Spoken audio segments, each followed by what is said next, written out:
भगवत गीता के छठे अध्याय, जिसे ध्यान योग या कहें आत्मसंयम योग भी कहते हैं, उसकी इस खास पड़ताल में आप सबका स्वागत है। ये अध्याय हमें अपने अंदर की दुनिया में ले जाता है, मतलब हमारे मन की जो उथल-पुथल है ना, और उसे साधने के क्या रास्ते हो सकते हैं, उस पर। हाँ, बिल्कुल। ये मन का विषय तो है ही बहुत केंद्रीय इस अध्याय में। और हमारे सामने स्रोत के तौर पर भगवत गीता के छठे अध्याय का हिंदी अनुवाद है, और साथ में उसके एक विस्तृत टीका भी है। इसमें श्री कृष्ण हैं, अर्जुन के गुरु और सारथी, और वो अर्जुन को योग के गहरे रहस्य समझा रहे हैं।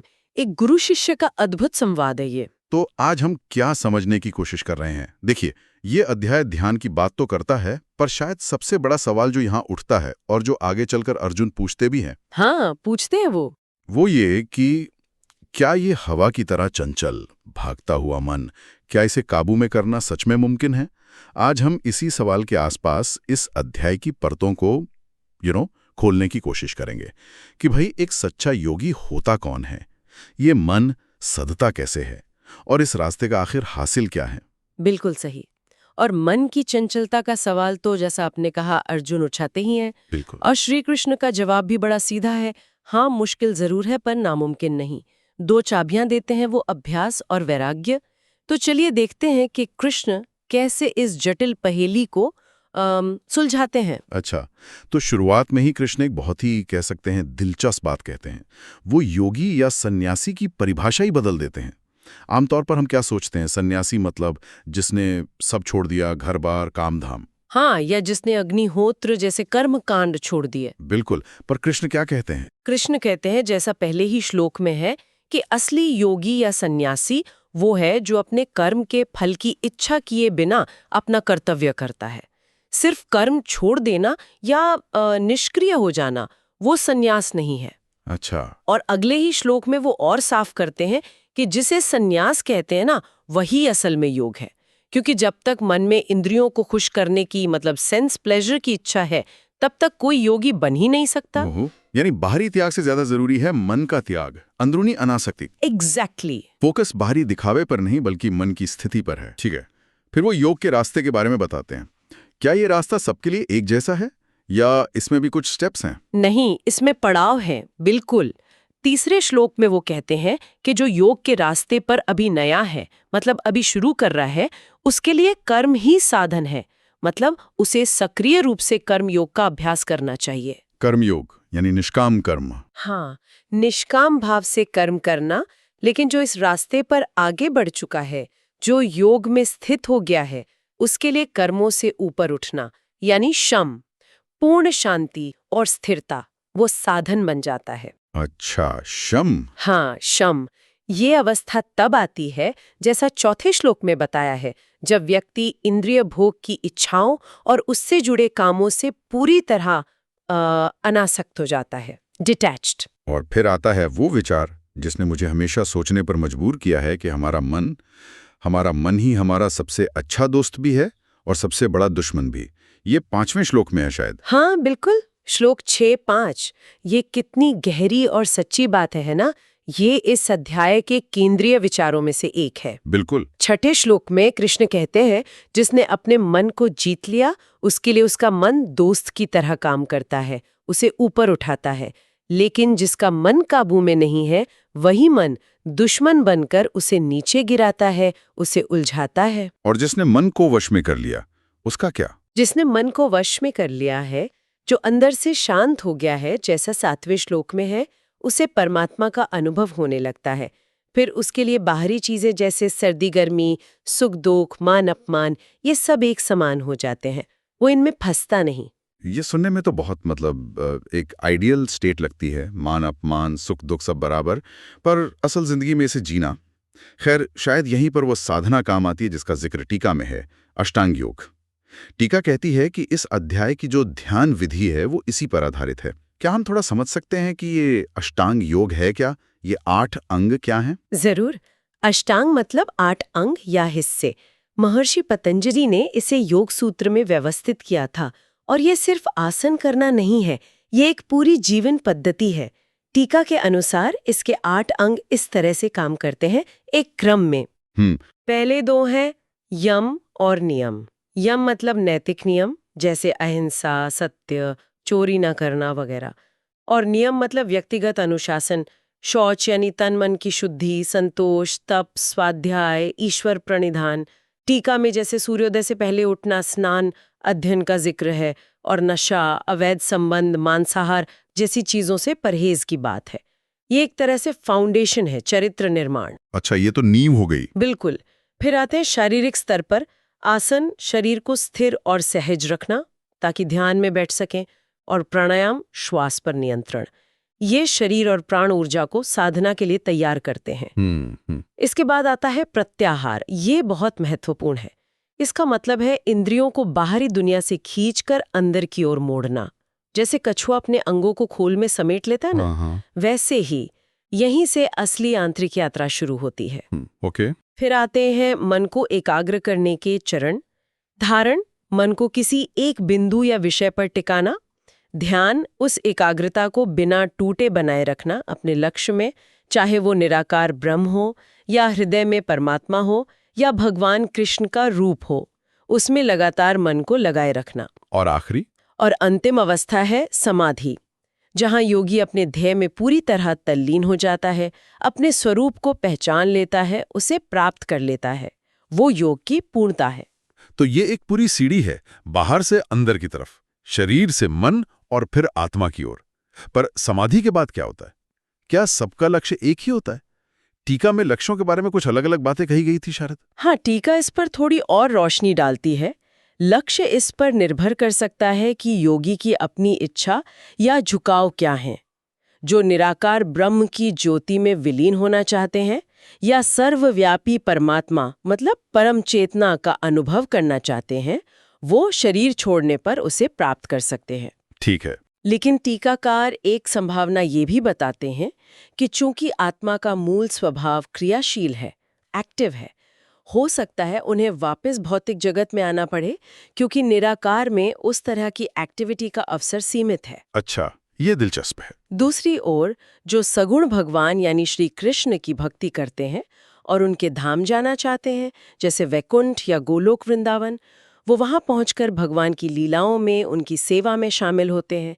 इसे टीका में ज्यादा स्थायी स्थिति माना गया है, क्योंकि भक्ति सेवा आत्मा की स्वाभाविक क्रियाशीलता है और उसमें वो क्रियाशीलता बनी रहती है। अच्छा, तो लक्ष्य साधक की भावना पर भी निर्भर करता है। ठीक है।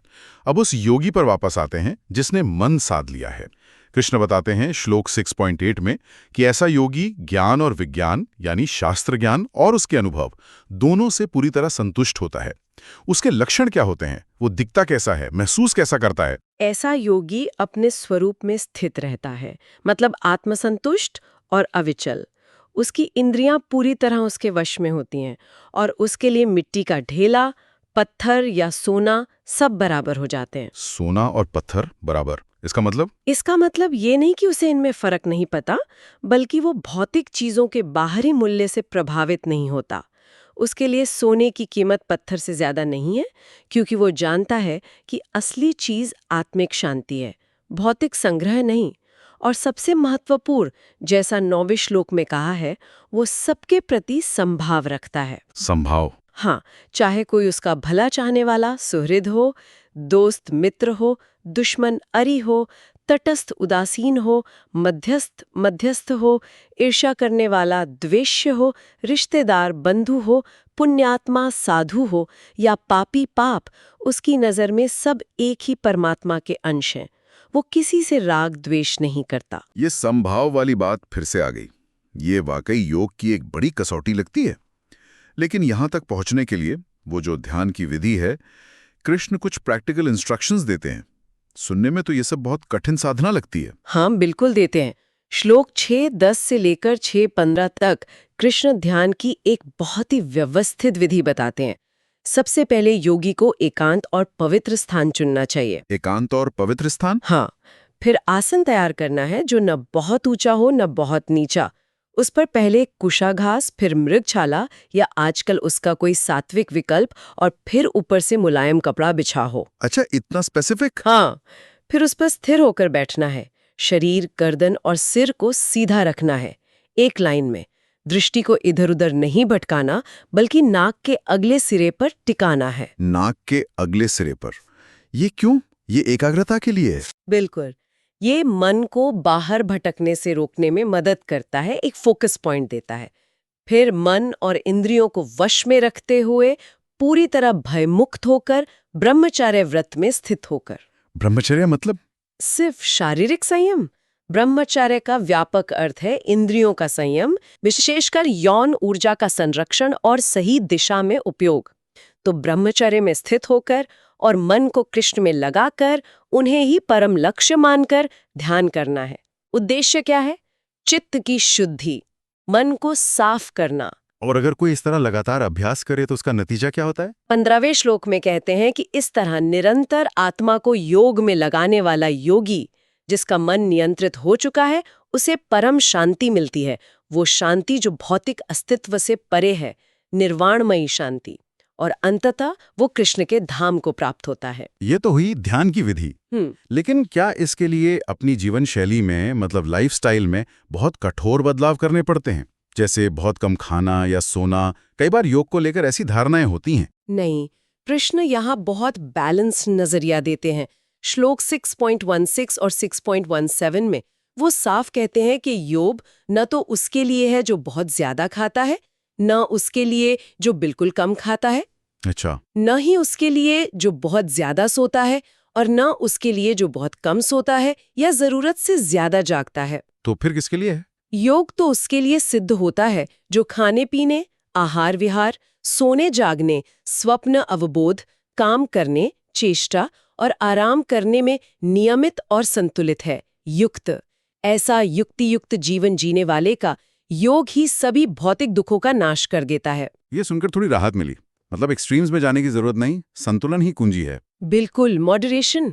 आहार और स्थान के बारे में टीका में कुछ और भी बातें थीं शायद आज के समय के संदर्भ में। हाँ, टीका सात्विक आहार पर जोर देती है, जैसे दूध, दही, फल, सब्जियां, अनाज, जो शरीर और मन दोनों के लिए पौष्टिक है, और अनावश्यक मांसाहार से बचने को कहती है। स्थान के लिए पवित्र नदी का तट, कोई तीर्थ स्थान या घर का शांत कोना आदर्श माना गया है। लेकिन आजकल ऐसा शांत कोना मिलना भी मुश्किल है। हाँ, और टीका इस बात को मानती भी है। वो कहती है कि आज के युग, जिसे कलयुग कहा गया है, उसमें ऐसा आदर्श माहौल और पवित्र स्थान मिलना बहुत मुश्किल है, क्योंकि समाज में हिंसा, नशा, धोखाधड़ी, अशांति बहुत बढ़ गई है। तो फिर आज के समय में जो ध्यान योग करना चाहें, उसके लिए क्या रास्ता है? क्या ये अव्यावहारिक हो गया है? नहीं, टीका एक समाधान सुझाती है, जिसे कलयुग के लिए विशेष रूप से प्रभावी और सुलभ माना गया है। वो है भक्ति योग, और इसमें खासकर भगवान के नामों का जप करना। नाम जप? हाँ, जैसे हरे कृष्ण कृष्ण कृष्ण हरे हरे, हरे राम राम राम हरे हरे। ये महामंत्र। कहा जाता है कि ये मंत्र इतना शक्तिशाली है कि ये किसी भी स्थान को पवित्र बना सकता है। इसे आप कहीं भी, किसी भी परिस्थिति में कर सकते हैं। ये मन को सीधे भगवान से जोड़ता है। टीका इसे कलयुग के लिए सबसे सरल और अनुशंसित योग पद्धति बताती है। ये दिलचस्प है कि मंत्र जप को भी योग से और खासकर मन नियंत्रण से जोड़ा गया है। अच्छा, पहले जो बात आई थी कि योगी के लिए सोना और पत्थर बराबर हैं, टीका इसे आज के संदर्भ में कैसे देखती है? क्या इसका मतलब है कि हमें पैसे कमाने ही नहीं चाहिए? नहीं, ऐसा बिल्कुल नहीं। टीका स्पष्ट करती है कि योगी को सोने और पत्थर में फर्क पता होता है, वो मूर्ख नहीं है। लेकिन वो भौतिक धन को इकट्ठा करने की जो अंधी दौड़ है ना, और उससे मिलने वाले क्षणिक सुख और सुरक्षा के भ्रम के पीछे नहीं भागता। टीका इशारा करती है कि आज दुनिया में इसी धन के लालच के वजह से कितनी अशांति है, कितनी प्रतिस्पर्धा, लड़ाई झगड़े, युद्ध, पर्यावरण का विनाश, यहाँ तक कि प्राकृतिक आपदाएं भी कहीं ना कहीं इसी असंतुलित मानसिकता से जुड़ी हैं। योगी इस पूरी मानसिकता से ऊपर उठ जाता है। उसके लिए असली धन आत्मज्ञान, शांति और भगवान का प्रेम है। सही बात है। दौलत की अपनी जगह है, पर वो जीवन का केंद्र नहीं बन सकती। अच्छा, अब वापस योग की उस अवस्था पर आते हैं जब मन सध जाता है। कृष्ण कहते हैं श्लोक 6.18 कि जब योगी का चित्त पूरी तरह वश में होकर आत्मा में ही स्थित हो जाता है और वो सभी भौतिक कामनाओं से मुक्त हो जाता है, तब उसे योग युक्त यानी योग में स्थित कहा जाता है। इसकी तुलना किससे की गई है? आपने पहले बताया था। हाँ, इसकी तुलना की गई है एक ऐसे दीपक की लौ से जो हवा रहित स्थान पर रखी हो और बिल्कुल नहीं हिलती। जैसे वो लौ स्थिर रहती है, वैसे ही योगी का मन भी संसार की हवाओं यानी बाहरी उथल-पुथल से विचलित हुए बिना आत्मा में स्थिर रहता है। वाह। और इस अवस्था में सुख कैसा होता है? इस अवस्था में श्लोक 6:20-23 उसे वो दिव्य अतीन्द्रिय सुख मिलता है जिसे सिर्फ शुद्ध बुद्धि से ही अनुभव किया जा सकता है, इंद्रियों से नहीं। ये सुख इतना परम होता है कि इसे पा लेने के बाद योगी को लगता है कि इससे बड़ा कोई और लाभ है ही नहीं दुनिया में। फिर वो बड़ी से बड़ी मुसीबत में भी अपने पथ से, अपनी शांति से विचलित नहीं होता। इसी स्थिति को, जो सारे दुखों के संयोग का वियोग है, मतलब दुखों से पूरी तरह छुटकारा, उसी को योग कहते हैं। दुखों से संयोग का वियोग, क्या खूब कहा है। लेकिन मन तो स्वभाव से ही चंचल है, जैसा कृष्ण खुद भी मानते हैं आगे चलकर। तो ये स्थिरता आती कैसे? बार बार भटकते मन को वापस कैसे लाया जाए? ये तो सबसे बड़ा चैलेंज है। बिल्कुल, और कृष्ण इस चैलेंज को स्वीकार करते हैं। श्लोक 6:26 में वो कहते हैं कि ये मन स्वभाव से ही चंचल और अस्थिर है। लेकिन यहीं पर अभ्यास और वैराग्य की भूमिका फिर से आती है, जिसका जिक्र कृष्ण पहले भी कर चुके हैं और आगे भी करेंगे। हाँ, अभ्यास और वैराग्य। कृष्ण कहते हैं श्लोक 6:25 कि बुद्धि के द्वारा धीरे धीरे धैर्यपूर्वक मन को आत्मा में स्थित करना चाहिए और कुछ भी और नहीं सोचना चाहिए। और जब भी श्लोक 6:26 ये चंचल और अस्थिर मन जहां कहीं भी भटके, उसे वहां से खींचकर वापस आत्मा के नियंत्रण में लाना चाहिए। ये लगातार करने वाला अभ्यास है। It's a constant practice. मतलब हिम्मत नहीं हारनी है। बिल्कुल नहीं। और जैसा हमने भक्ति योग के संदर्भ में देखा, टीका बताती है कि मंत्र जप इसमें बहुत मदद करता है, क्योंकि मंत्र शब्द का अर्थ ही है जो मन को त्रायते यानी मुक्त करे या नियंत्रित करे। महामंत्र का जप मन को एक पॉजिटिव फोकस देता है, उसे सीधे कृष्ण से जोड़ता है, जिससे वो भटकता कम है। तो निरंतर प्रयास और सही दिशा, यही कुंजी है। अच्छा, जब कोई योगी इस अवस्था में पहुंच जाता है तो दुनिया उसे कैसी दिखती है? उसका नजरिया, उसका विजन कैसे बदल जाता है? उसका नजरिया पूरी तरह बदल जाता है। वो एकात्म दृष्टि वाला हो जाता है। श्लोक 6.29 कहता है कि सच्चा योगी, जिसका मन योग में स्थित है, वो अपनी आत्मा को सभी प्राणियों में और सभी प्राणियों को अपनी आत्मा में देखता है। वो हर जगह समदर्शी हो जाता है, मतलब उसे हर जीव में वही एक आत्मा, वही परमात्मा दिखाई देता है। सब में एक ही चेतना देखना। हाँ, और फिर श्री कृष्ण एक बहुत बड़ा आश्वासन देते हैं, एक गारंटी देते हैं। श्लोक 6.30 यो मा पश्यति सर्वत्र सर्वं च मयि पश्यति तस्याहं न प्रणश्यामि सच्च मे न प्रणश्यति। मतलब जो मुझे सब में देखता है और सबको मुझ में देखता है, उसके लिए न तो मैं कभी अदृश्य होता हूँ और न वो मेरे लिए कभी अदृश्य होता है। वाह, ये तो भगवान के साथ एक अटूट रिश्ता बन गया। बिल्कुल, एक शाश्वत संबंध। ऐसा योगी जो ये जानता है कि परमात्मा कृष्ण के रूप में सभी प्राणियों के हृदय में स्थित है, वो कृष्ण की भक्ति में, उनकी सेवा में लग जाता है और हर हाल में, हर परिस्थिति में कृष्ण में ही स्थित रहता है। श्लोक 6.31। और फिर कृष्ण बताते हैं कि सबसे उत्तम योगी कौन है। हाँ, श्लोक 6:32 में वो कहते हैं कि वास्तव में सबसे श्रेष्ठ योगी वो है जो दूसरों के सुख और दुख को अपने सुख दुख की तरह महसूस करता है। मतलब जो सबके प्रति गहरी समानुभूति, एम्पैथी रखता है। ये है समदर्शिता की पराकाष्ठा। ये सब सुनकर तो लगता है कि योग का मार्ग कितना ऊंचा है, कितना श्रेष्ठ है। लेकिन यहीं पर अर्जुन, जो एक प्रैक्टिकल योद्धा हैं, वो सवाल पूछते हैं जो शायद हम सबके मन में आता है जब हम ये सब सुनते हैं। हाँ, अर्जुन की शंका श्लोक 6:33-34 बहुत ही वास्तविक और रिलेटेबल है।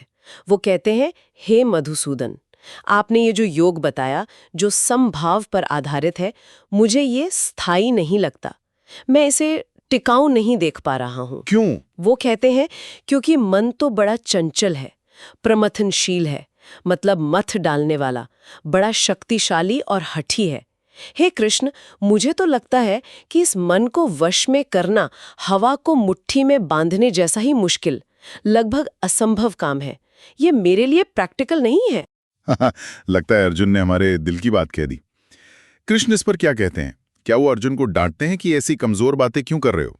नहीं, बिल्कुल नहीं। यही कृष्ण की महानता है। भगवान कृष्ण अर्जुन की इस चिंता को समझते हैं और उसे पूरी तरह स्वीकार करते हैं। श्लोक 6.35 में वो कहते हैं, असंशयम महाबाहो मनो दुर्निग्रहम चलम। हे महाबाहु कुंती पुत्र, निस्संदेह मन चंचल है और उसे वश में करना बहुत कठिन है। वो झूठ नहीं बोलते, वो मुश्किल को मानते हैं, लेकिन वो तुरंत समाधान भी देते हैं। अभ्यासेन तो कौन्तेय वैराग्येण च गृह्यते। परंतु हे कुंती पुत्र, इसे अभ्यास और वैराग्य यानी अनासक्ति से वश में किया जा सकता है। वही दो चाबियां फिर से। हाँ, अभ्यास और वैराग्य। फिर वो साफ करते हैं श्लोक 6.36 कि जिसका मन असंयमित है उसके लिए योग को पाना, आत्म साक्षात्कार को पाना कठिन है। लेकिन जो प्रयत्नशील है, जिसने सही उपायों से मन को वश में करने का अभ्यास किया है, उसके लिए संभव है और वो सफलता पा सकता है। और टीका ये भी इशारा करती है कि कृष्ण आगे चलकर इस रास्ते को और सुलभ बनाने के तरीके भी बताएंगे, जैसे कि भक्ति योग। ये जानना बहुत आश्वस्त करता है कि भगवान भी मानते हैं कि ये मुश्किल है, पर प्रयास और सही तरीके से संभव है। लेकिन अर्जुन यही नहीं रुकते, वो एक और सवाल पूछते हैं, श्लोक 6.37, जो शायद उन लोगों के लिए बहुत प्रासंगिक है जो कोशिश तो करते हैं पर पूरी सफलता नहीं मिलती। वो पूछते हैं कि अगर कोई श्रद्धा से इस रास्ते पर चले पर बीच में ही मन भटक जाए या मृत्यु हो जाए तो उसका क्या होता है? क्या उसकी सारी मेहनत बेकार चली जाती है? जैसे कोई बादल का टुकड़ा बिखर जाता है कि वो भी भटक जाता है? ये वाकई एक बहुत महत्वपूर्ण और गहरा प्रश्न है जो पुनर्जन्म की अवधारणा से सीधे जुड़ा है। कृष्ण यहाँ भी बहुत सुंदर और करुणा भरा आश्वासन देते हैं। श्लोक 6.40 वो कहते हैं, पार्थ नैवेह नामुत्र विनाशस्तस्य विद्यते न ही कल्याणकृत कश्चित दुर्गतिम तात गच्छति। इसका मतलब, हे पार्थ, ऐसे असफल योगी का न तो इस लोक में नाश होता है न परलोक में, क्योंकि हे प्रियतात, कल्याणकारी काम करने वाला कोई भी व्यक्ति कभी दुर्गति को प्राप्त नहीं होता। वाह, तो मेहनत कभी बेकार नहीं जाती। बिल्कुल नहीं। कृष्ण आगे विस्तार से बताते हैं श्लोक 6.40 से 43 कि ऐसा असफल योगी अपने पुण्य कर्मों के फलस्वरूप मिलने वाले स्वर्ग आदि लोकों में बहुत समय तक रहकर फिर इस पृथ्वी पर या तो किसी पवित्र और संपन्न शुचिनाम श्रीमताम गेहे परिवार में जन्म लेता है। अच्छे घर में। हाँ, जहाँ उसे भक्ति और साधना का माहौल मिले, या फिर और भी दुर्लभ वो सीधे ज्ञानी योगियों के कुल में जन्म लेता है। ऐसा जन्म संसार में मिलना बहुत ही कठिन है।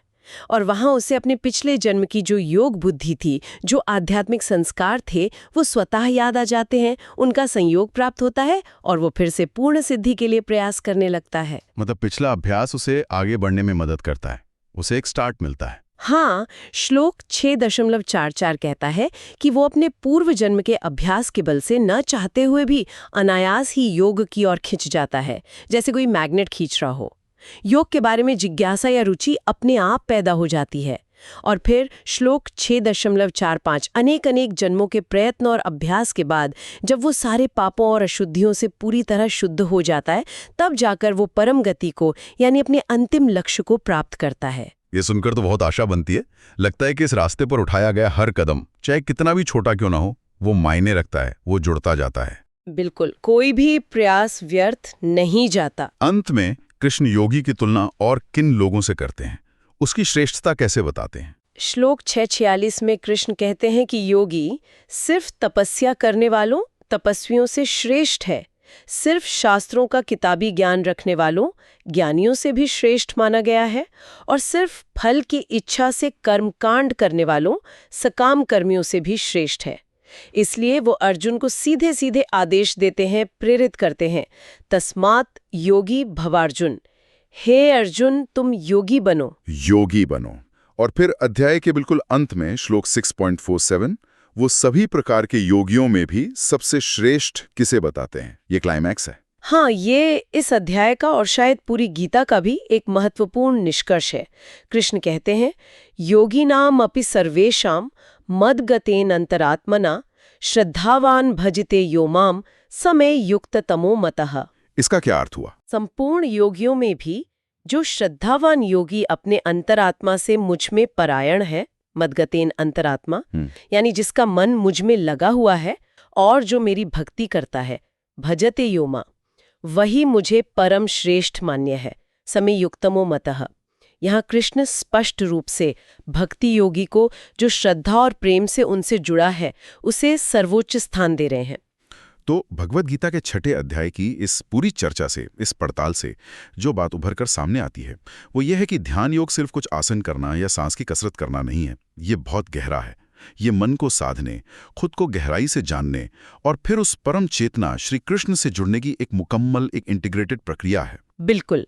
इसमें अभ्यास का धैर्य चाहिए, वैराग्य की समझ चाहिए, श्रद्धा का बल चाहिए और जीवन में संतुलन का महत्व है।